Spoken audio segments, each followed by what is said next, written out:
शंकराचार्य भगवान आपको अ,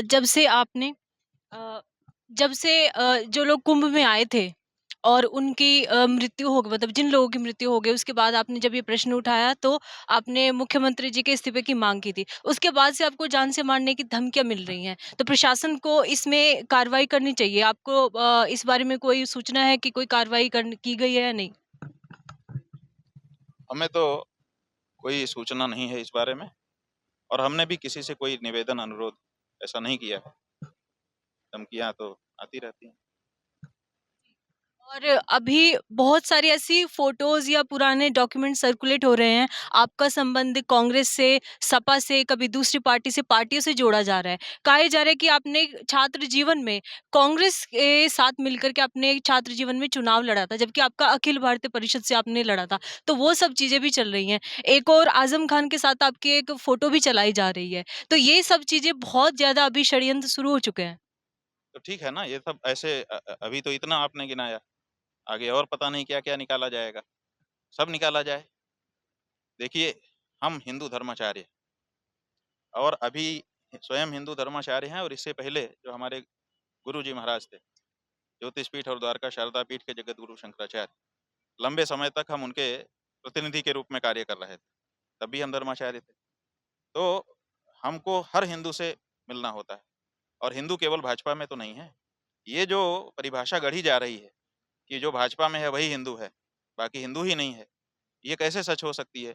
क्योंकि हिंदू तो हर पार्टी में है, तो हमको तो हर पार्टी के लोगों से मिलना पड़ेगा क्योंकि हिंदू हर पार्टी में है, किसी एक पार्टी में ही नहीं है। तो किसी भी पार्टी का हो, हिंदू होना चाहिए और उस हिंदू हित की बात करने वाला होना चाहिए। हिंदू ना भी हो तब भी जैसे देखिए, हम आदर करते हैं, हम तो मुख्तार अब्बास नकवी का आदर करते हैं। हमने खुलेआम कहा मंच से कि अमुक, अमुक, अमुक नाम लेकर के कहा, अभी वो नहीं बोल रहे हैं। उस समय हमने कहा कि इन से ज़्यादा प्यारा हमको मुख्तार अब्बास नकवी है, क्योंकि वही एक नेता था, जिसने किसी समय देश में खड़े होकर के कहा था कि जो लोग गाय का मांस खाना चाहते हैं, वो पाकिस्तान चले जाएँ। इतनी हिम्मत से कोई कोई नेता बोल पाया है? अब वो इसलिए हम हमारे लिए पराया हो जाए क्योंकि वो मुसलमान घर में जन्मा है। हमारी माँ के लिए तो वही खड़ा हुआ, इसलिए हमें तो वही प्यारा लग रहा है। और हम नाम बता दे रहे हैं। अब उसका चला दो आप एक स्टोरी। जो गाय के लिए खड़ा है, हमारी माँ के लिए खड़ा है, वो हमको अपना भाई लगेगा कि जो गाय को काट रहा है या कटवाने के लिए छूट दे रहा है, वो हमको अपना भाई लगेगा? बताओ कौन हमको अपना भाई कौन लगेगा? और जहाँ तक आजम खान की बात है, आजम खान कुंभ मेला का प्रभारी था। वो आता था, सभी अखाड़ों ने स्वागत किया उसका उस समय। आप आपके यहाँ ढेर फ़ोटो पड़े होंगे, ढेर वीडियो पड़े होंगे। सब फूल-माला पहनाते थे, उसको आशीर्वाद देते थे, कौन नहीं देता था? और आजम खान को आप बुरा कह रहे हो, जब यहाँ भगदड़ हुई थी कुंभ में, वहाँ पर स्टेशन में, कुछ लोग मारे गए थे। उसने इस्तीफ़ा दे दिया था बिना माँगे, स्वयं इस्तीफ़ा दे दिया था। निकालो समाचार। उसने यहाँ से लौट करके जैसे ही घटना हुई, उसने कहा कि मैं इस्तीफ़ा देता हूँ, मेरी नैतिक ज़िम्मेदारी है। तो कम कम से कम उसमें कुछ ज़मीर था, कुछ संकोच था, कुछ संवेदना थी। बाद में अखिलेश यादव ने उसका इस्तीफ़ा स्वीकार नहीं किया था, लेकिन दे दिया था उसने। आप भी तो दे देते, आपका भी ना स्वीकार होता। कम से कम ये तो कहा जाता कि नहीं, नैतिक ज़िम्मेदारी ली, लेकिन आपसे तो ये नहीं हो सका ना। लोलुप कौन है? लोलुपता जो होती है, पद के प्रति लिप्सा, वो किसमें दिखाई दे रही है बताओ? और हम तो धर्म के लोग हैं, हम तो देखेंगे कि जो निर्लिप्त है वो आदरणीय है, जो लोलुप है वो कम आदरणीय है। इसमें क्या बात? तो इसलिए एक शंकराचार्य अगर किसी से मिल रहा है, इतने लोग यहाँ खड़े हैं, आप फोटो खींच लो। अभी थोड़ी देर जैसे ही आप बात बंद करोगे, ये लोग बहुत से फोटो भी खिंचवाएंगे कि महाराज जी हम एक फोटो ले सकते हैं। हम क्या करेंगे? मना कर देंगे। तो कोई आता है, उससे बात की जाती है। कोई फ़ोटो खींचता है, खींचने दिया जाता है क्योंकि कुछ छिपाना भी नहीं है। अगर हमने छिपा के इनसे मिले होते तो आपके पास फ़ोटो होता? अगर अखिलेश यादव आए थे, हम अकेले में मिल लेते तो आपके पास फ़ोटो होता? पब्लिक में आए, पब्लिक में मिले, पब्लिक पब्लिक से ही चले गए, इसमें क्या दिक्कत है? तो सब आते हैं, सबको अपनी-अपनी भावना व्यक्त करने का अधिकार है। कोई यज्ञशाला की परिक्रमा करने के लिए आए, परिक्रमा किया उन्होंने, प्रणाम किया। गौ माता के लिए हमसे कहा कि एक पैराग्राफ बना के दीजिए, मैं अपनी पार्टी में चर्चा करूँगा। तो हमको तो गाय का काम बनाना है, हम तो सबसे बात करेंगे, क्यों नहीं करेंगे? आप जो है सत्ता में होकर के सर्वदलीय बैठक करते हो। आपका जो लोकसभा अध्यक्ष है, सर्वदलीय बैठक करके वहाँ कमरे के अंदर बात करता है।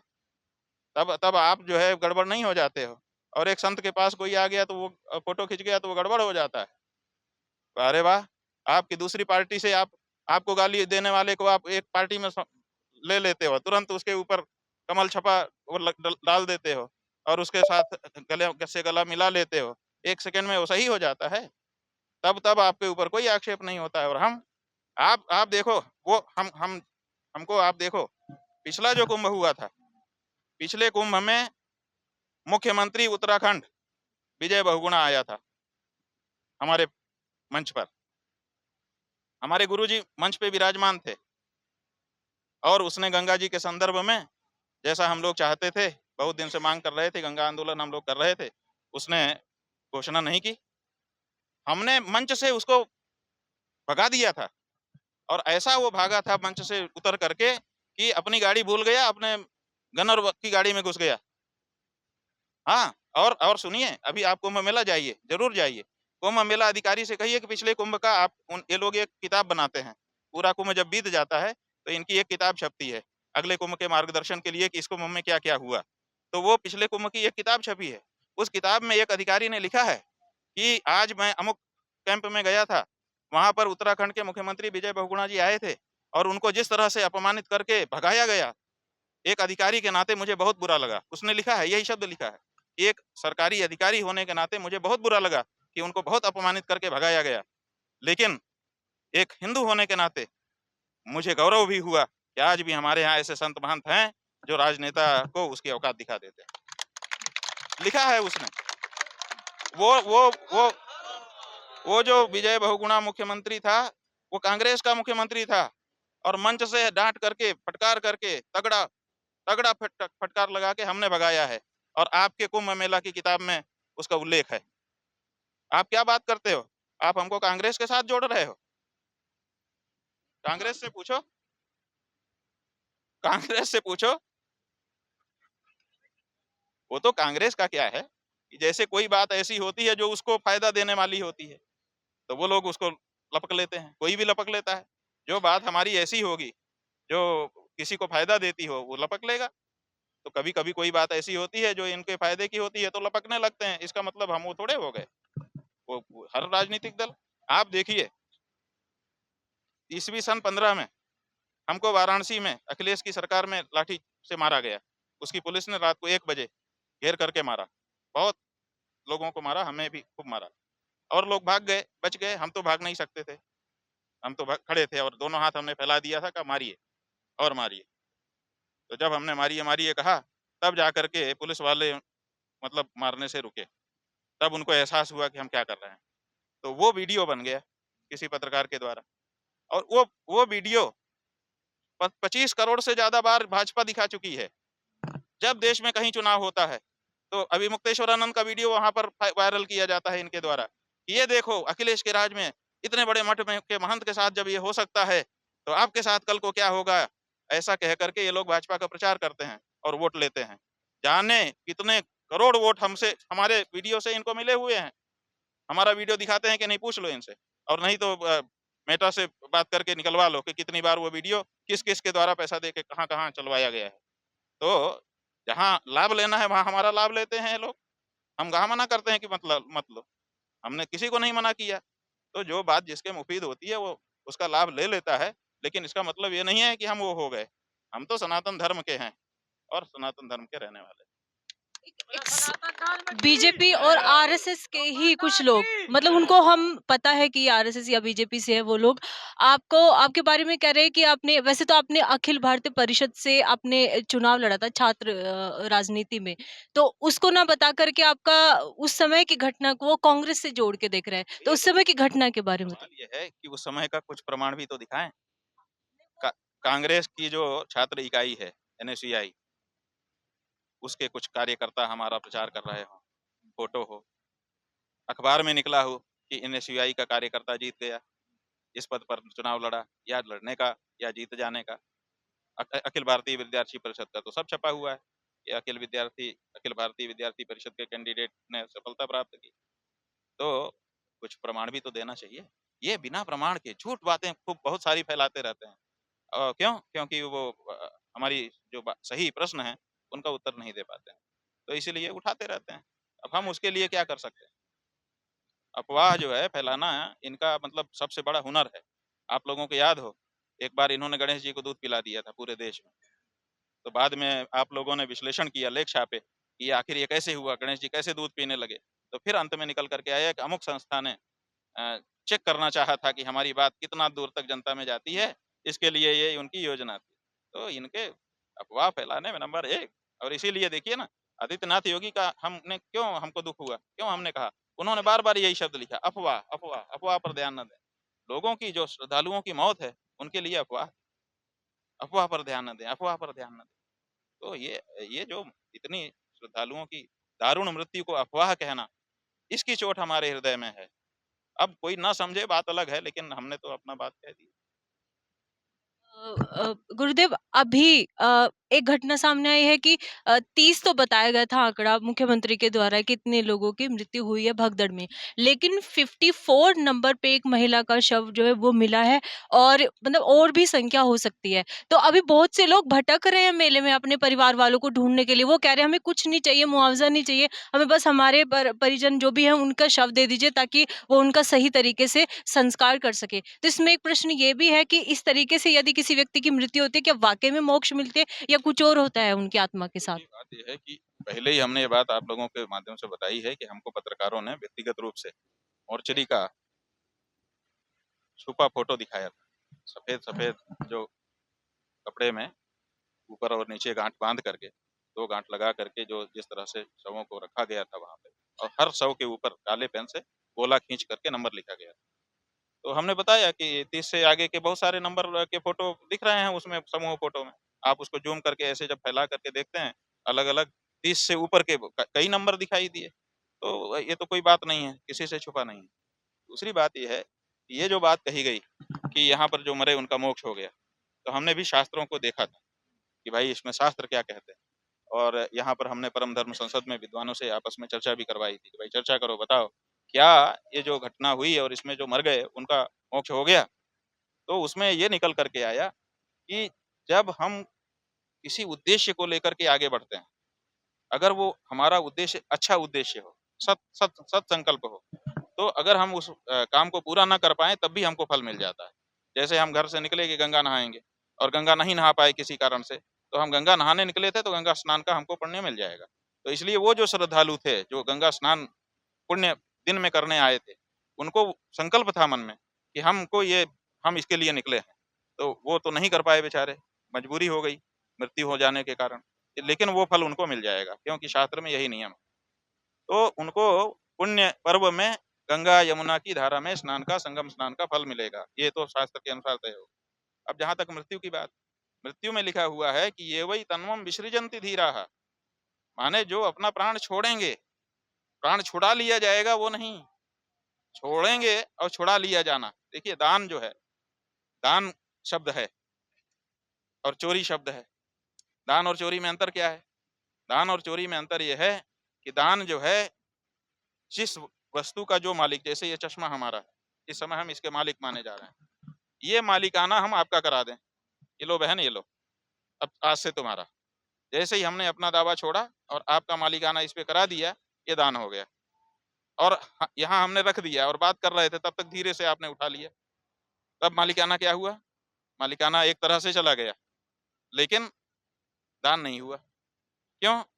क्योंकि ये हमने छोड़ा नहीं अपना मालिकाना, आपने छुड़वा लिया ज़बरदस्ती।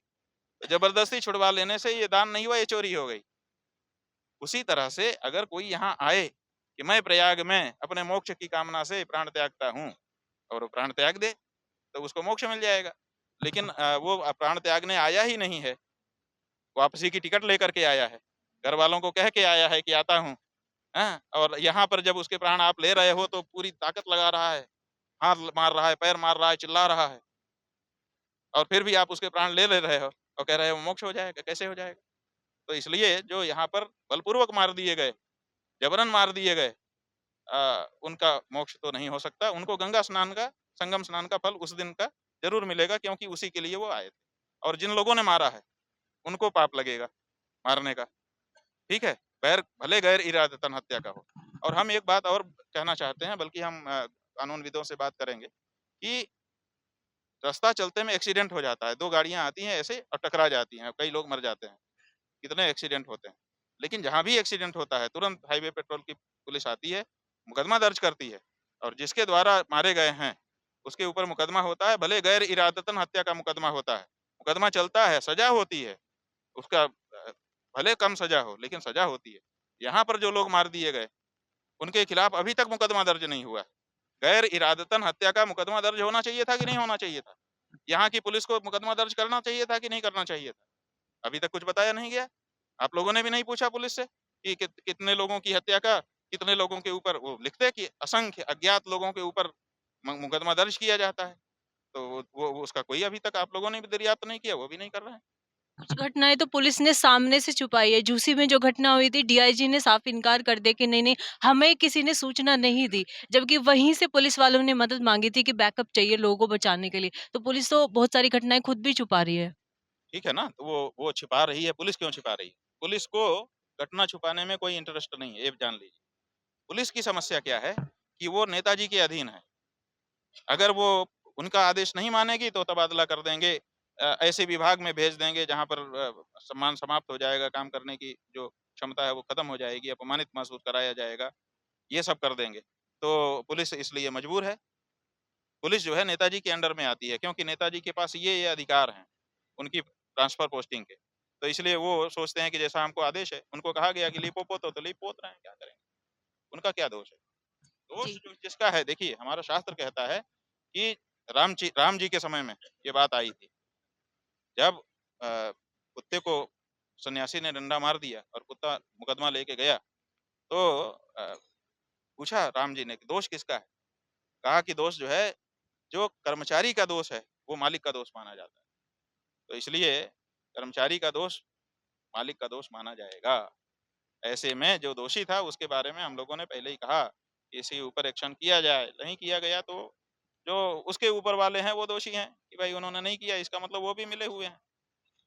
जी, जैसे कि आपने बताया कि धीरेन्द्र शास्त्री जी ने जो बयान दिया, पहले तो कहा कि जो नहीं आएगा कुंभ में स्नान करने वो देशद्रोही है। फिर जो लोग आए मतलब जो लोग मारे गए उनको बोल दिया कि इनको मोक्ष मिल गया।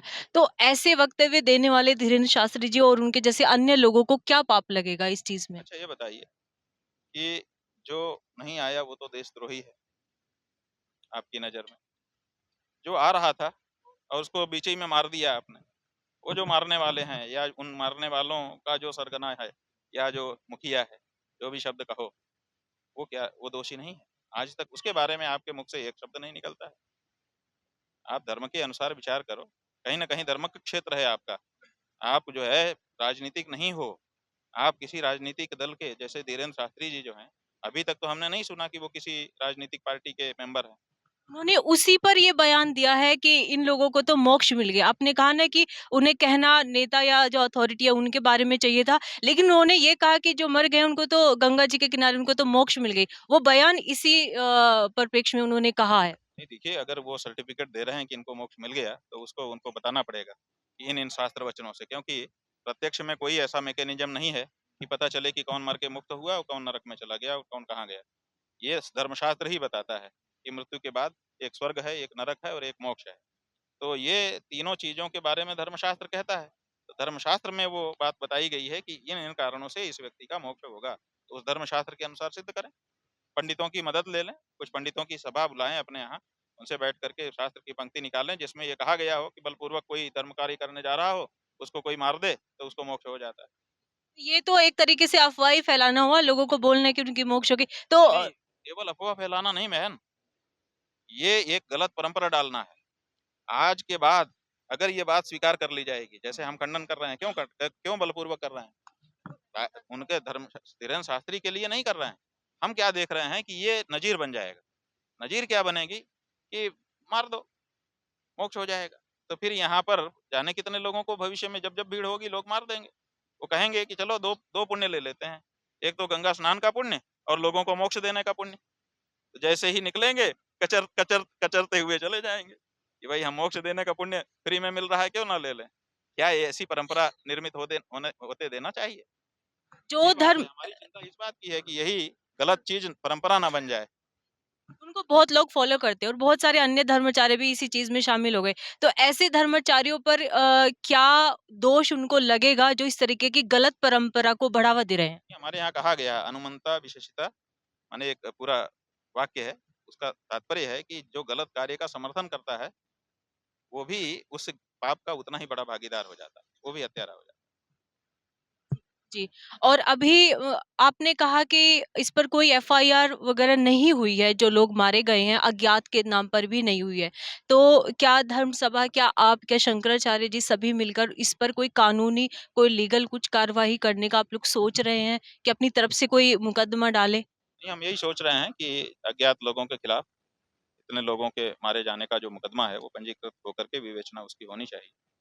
एक बात ये है, और दूसरी बात ये है कि जो मृतक हो गए उनके संस्कारों के बारे में विधि सम्मत एक कार्य होना चाहिए। और तीसरे, जिन लोगों के पैरों से कुचल करके मर गए लोग, कुछ लोग तो होंगे ही भगदड़ में जो अपनी जान बचाने के लिए दौड़ रहे थे, तो वो उनको पता है कि मेरा पैर किसी के ऊपर गया था। इतना अनुभव व्यक्ति को हो जाता है, तो वो भले किसी को ना बताएँ क्योंकि अभी डरे हुए हैं वो लोग।